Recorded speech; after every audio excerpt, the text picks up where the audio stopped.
Hi guys, आज चाहिँ म जाँदैछु बजार थोरै कामको लागि। म के कामको लागि बजार जाँदैछु भनेर हजुरहरूलाई देखाउँछु। भिडियो चाहिँ हेर्दै गर्नुहोला, वाचिङ फर भिडियो। हामी चाहिँ जाँदैछौँ बजार। काठमाडौँमा पनि यति गर्मी ओहो, बाहिर निस्किन सक्ने अवस्था नै छैन गाइज।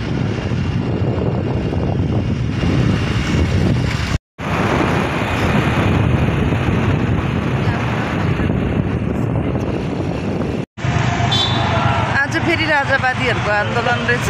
आन्दोलन छिचोल्दै हामी चाहिँ यसरी घुम्दैछौँ।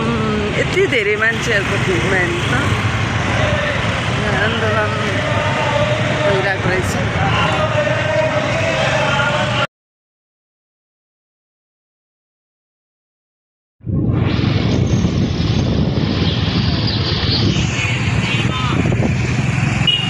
हामी चाहिँ न्यू रोड आइपुग्यो।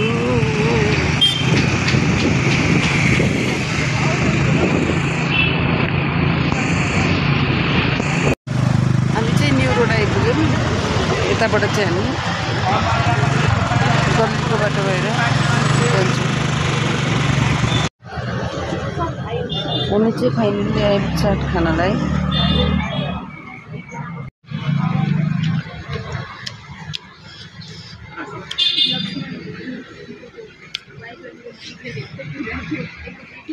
चाट चाहिँ मलाई एकदम मनपर्ने।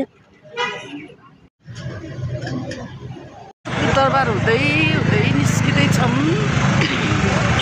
त्यहाँ चाहिँ एकदम मिठो चाट पाउने भएर चाट खान गएको। त्यसपछि हामी निस्क्यौँ बसन्तपुर हुँदै। पुग्यौँ कालीमाटी तरकारी मन्डीमा। अब यहाँ हामीले चाहिँ लियौँ सब्युन अनि त्यसपछि माछा। अब हामी चाहिँ जाँदैछौँ घर। अब हामी चाहिँ निस्किँदैछौँ तरकारी बजारबाट बाहिर। यस्तो गर्मी काठमाडौँको गर्मीले के भन्नु। हामी चाहिँ निस्क्यौँ। पर्फ्युममा चाहिँ यस्तो साइजमा हुन्छ।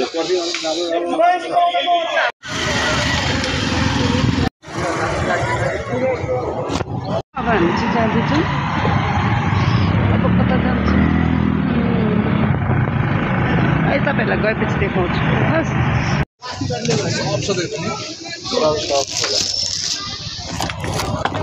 यसमा ठुलो छैन, सबै साइज एउटै आउँछ।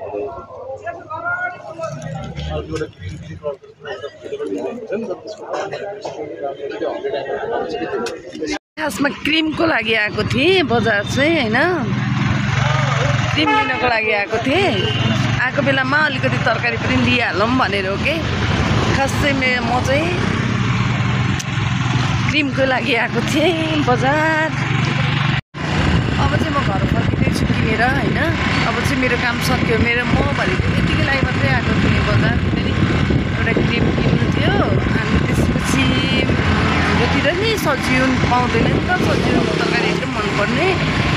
अनि त्यही भएर हामी चाहिँ कालीमाटी आएको थियौँ लिनको लागि होइन। अब चाहिँ हामी घर फर्किँदैछु।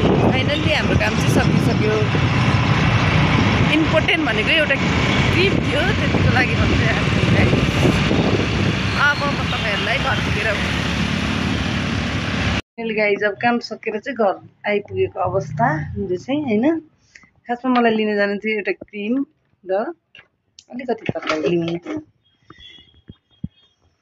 आजको मेरो ब्लग यति नै। बाई।